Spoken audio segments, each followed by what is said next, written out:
And as we're strolling along today, we ran across the general manager for the Chicago White Sox, Rick Hahn, as he gave analysis of the team as of today. Here's Rick Hahn. How we doing? Good. Good to see you. What do I have to update you guys on? You saw the roster moves. What's that? What did you do yesterday?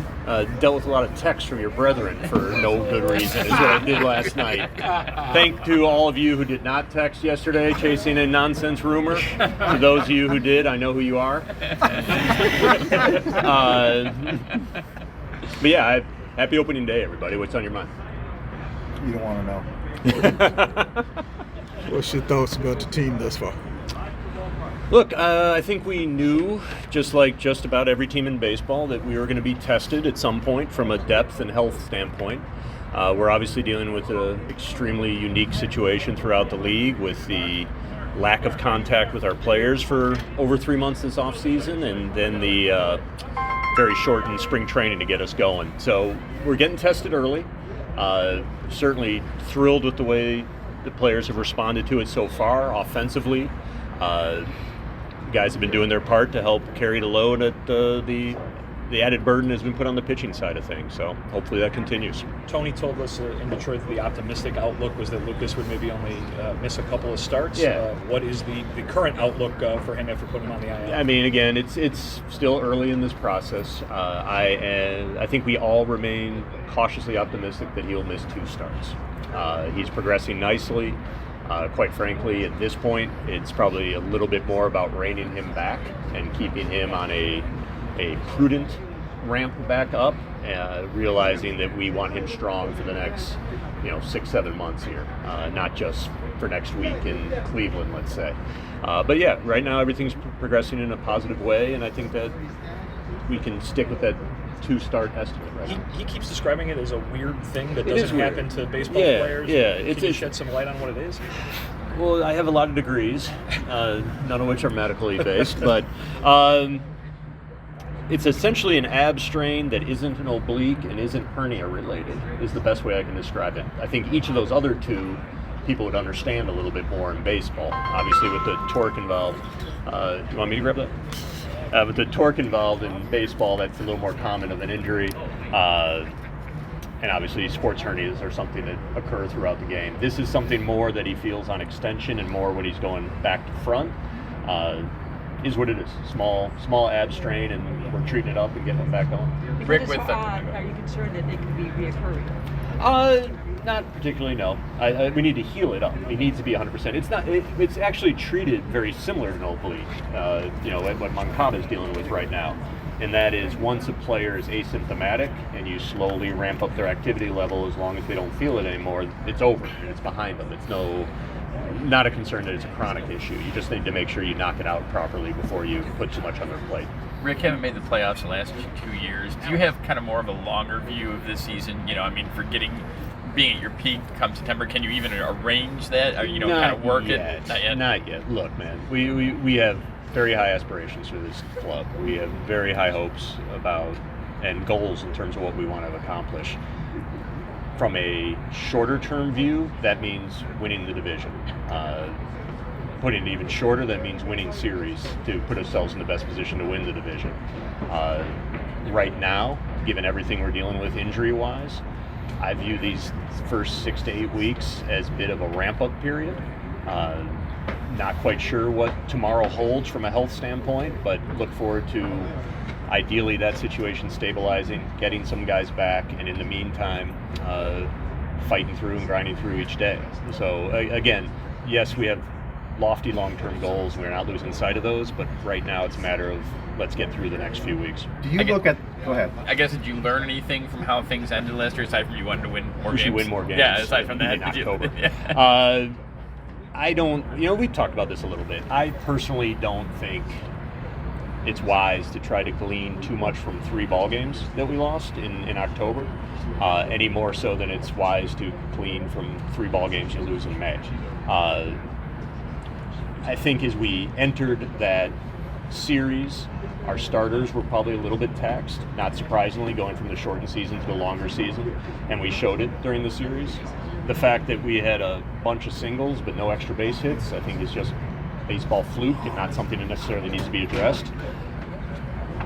And from a defensive standpoint, it wasn't quite as tight as we'd like it to be, or that we were showing ourselves capable of doing over the course of the summer. Each of those things contributed to 3 bad results, but I don't think any of them are sort of chronic issues that need to be addressed between now and October. Look, the Atlanta Braves were depleted when they got to October. They were a 3 seed, so they had a tough row to hoe in front of them, and they got hot at the right time, and they won the crown. I think that the fundamental lesson is get in and be playing your best baseball in October. Do you look at these injuries as a result of the inability to monitor these guys in the offseason as well as the shortened spring, or does this go as part of what you guys did last offseason in terms of studying all the injuries from the previous season and mixing that in? I answer the second half first. I don't believe any of the injuries that we're currently dealing with have anything to do with the medical staff, the training staff, the players' effort, the players' focus, any of that. So I want to make sure that's clear. Yes, we made some changes to our training staff over the course of the offseason, our strength and conditioning staff, but frankly, they didn't really have an offseason to work with the players, and now they were presented with a unique situation over 3.5 weeks to ramp up for a season. So none of this is on them. Are the injuries that we're seeing, not just here but throughout baseball, a byproduct of unmonitored off seasons and a shortened ramp up? It's certainly possible. I do know that with the expanded rosters and with guys not being fully built up to their current level, we, for one, and probably every other team, is needing to be a little bit creative in how we use guys and how we piece together innings. That's just part of where all 30 of us are at right now, and frankly, if the alternative is us not sitting here today talking about opening day, then we'll take this over that. Rick, you talked about that. First goal was winning the division, of course, but from your seat, do you measure yourself against the Astros or some of those teams that have been kind of the class of the American League along with you guys? Well, yeah, at the end of the year. Not during the season, though?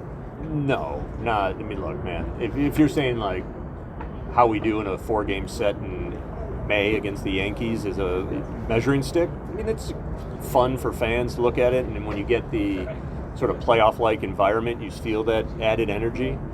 But in the end, this is a 6-month marathon, and at any given snapshot, in whether it's the home opener or mid-May or early June, you're probably dealing with some things that you won't be dealing with come October. So sure, maybe it's nice to get a little snapshot for where you sit at a given point in the season, but in the end, where you end up is what all that really matters. Hey Rick, how much does being able to kind of assess things in July, kind of evaluate, factor into what you may or may not do now in terms of specifically adding to the pitching staff, starting rotation? I mean, look, if there's the opportunity to improve any element of the club, we're certainly going to look into it. I think you all know that first couple weeks of the season tends not to be a very vibrant or robust time for trades or transactions.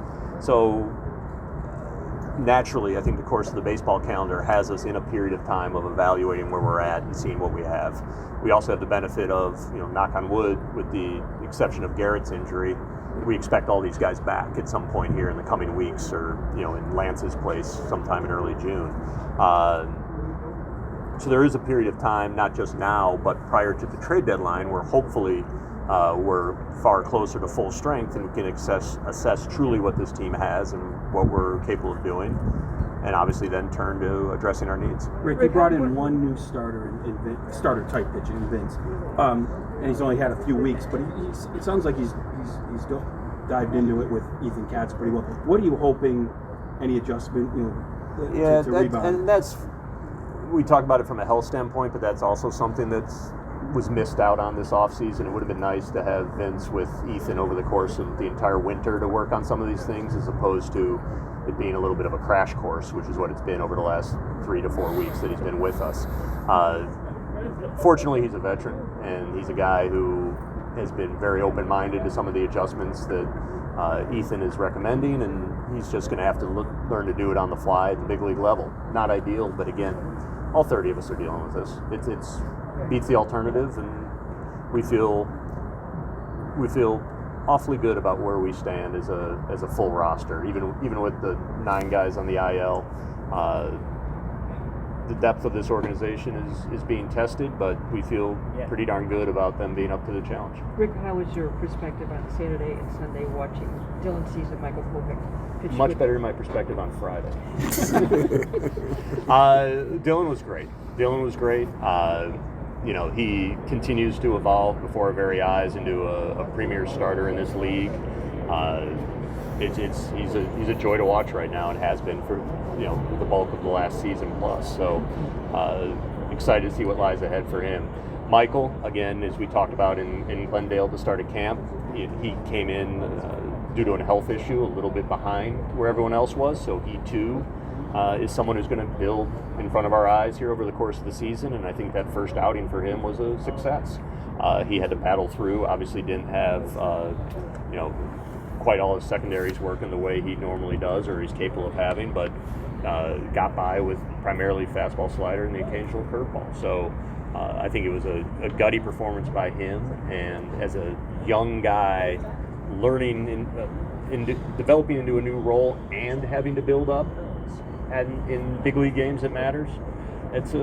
You're asking a lot of him, and I think he's responded well. Rick, a few years back, your rebuilding team, you guys are able to get a lot of long-term value in trades with teams that are trying to fill immediate needs. Now that you're on the other side of this, how much does that experience inform now, when you're trying to think about your immediate needs and how to address them, and obviously teams are trying to extract long-term value from you? Right. No, look, this was the goal. This was the purpose. We got a lot of praise when we did the Red Sox and Nationals and Cubs deals back then as part of the rebuild, but as we said at the time, our goal was to be like the Red Sox, Cubs, and Nationals and be in a realistic position where adding made sense because we had realistic championship aspirations.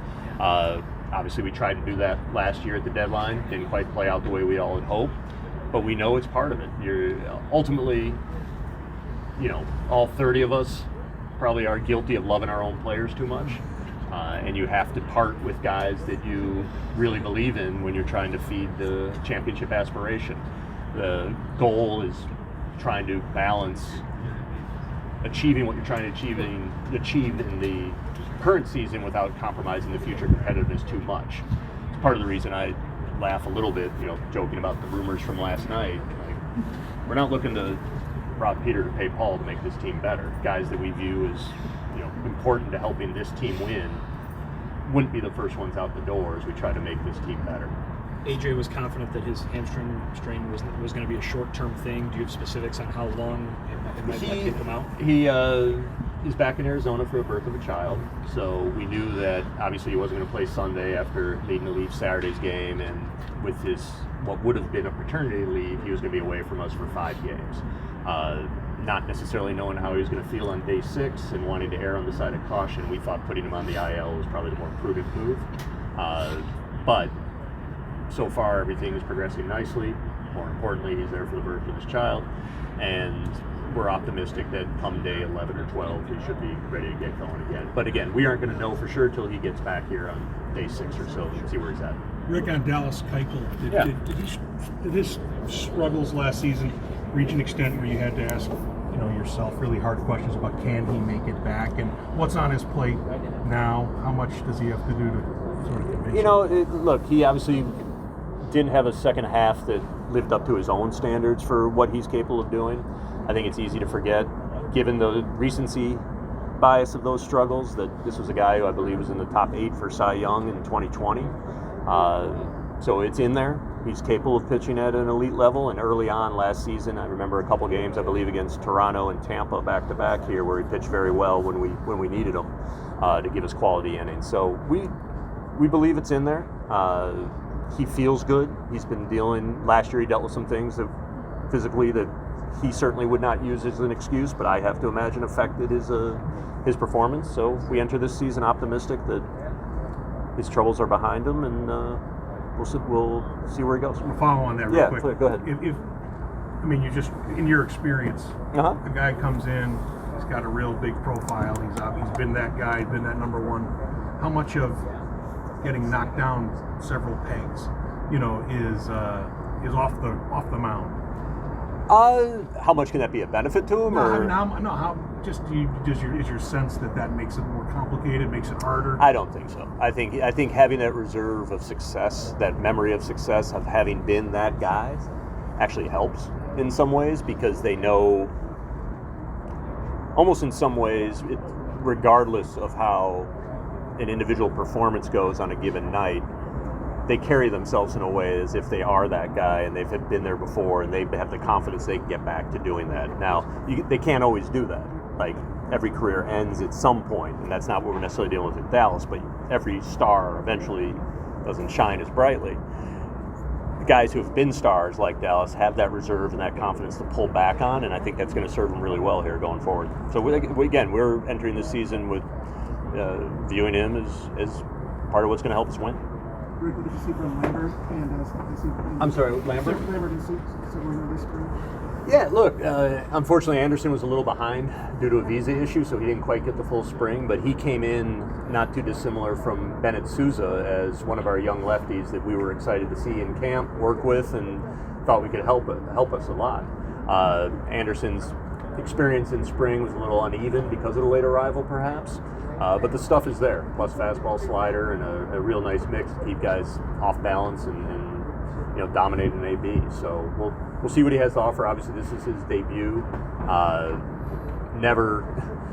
Kenny and I were joking about this a couple days ago. Like, we used to argue over 11 versus 12 pitchers on the staff, and today your beloved White Sox have 15. So, I mean, it's part of what we're dealing with again early this season. It's a unique year.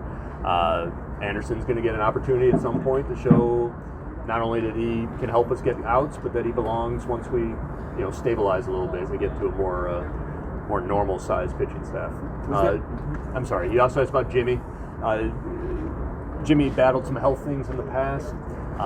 Still has a quality fourth pitch mix, and he too is still building up his early season usage. So I'm not necessarily expecting him to go out there and give us deep into the game, but certainly someone who can open for us and give us quality innings up front.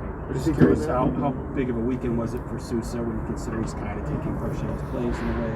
Sousa, Banks, I'd say I put Crick in that mix. These are guys who weren't necessarily on people's radars as we enter the off season finally ended, or spring training began, I should say. But they're each bring something unique and quality to the pitching staff, and that's why they're here. So it's Tanner Banks is an incredible story. Bennett Sousa, very fine job of scouting by Abe Fernandez, taking him in the 10th round. Tanner, I think, was John Kazanis in the 18th round, and the work our player development people have done with him to put him in a position to help us on a club that has championship aspirations is awesome. So love to see it. The outs are even more exciting than the story, but the story's pretty good too. Lambert's obviously been a starter most of his career. You guys have rotation needs. You mentioned he's still building up, but is it I suspect that all? Tony and Ethan will break it down for you when the time comes, but I suspect you'll see him fill that spot for Lucas when he comes up next. But again, his innings are still a work in progress. Bear with us. Next few weeks. I'll go easy on it. Go easy on it. Yeah. Try not to text at 10 o'clock. All right. Thank you. Be well, everybody. Thank you.